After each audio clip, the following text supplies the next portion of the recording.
Ialay ang lahat. Be blessed tuwing Webes. Ako po si Father Fiel Pareha. Tara po at magkapit pandasal na tayo.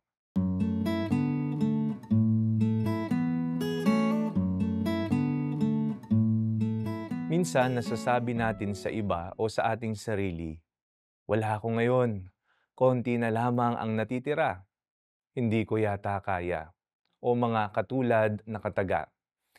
Iniisip natin na sa malaki, marami at pambihira mararanasan at makikita ang tunay na saya ng buhay. Ngunit hindi para sa Diyos.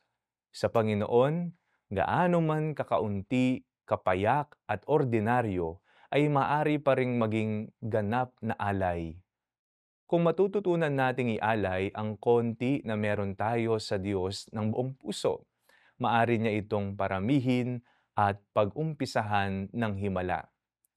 Ito ang mensahe ng buhay ni San Ignacio ng Loyola. Ang tapat na pag-aalay ng sarili ay pagkilala na rin sa Diyos na nagbigay nito.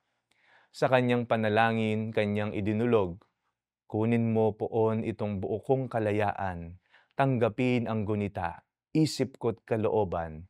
Sa iyo naman galing tanang hawak at taglay. Sa iyo ko rin muli iaalay ang lahat, buong kusang loob kong isinusuko sa iyo.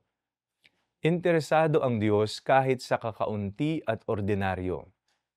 Matutong ialay ang mga ito. Sa bandang huli, mas mainam na handog pa rin ang buong sarili sa isang Diyos na una nang nag-alay ng buo niyang sarili sa atin. Manalangin tayo.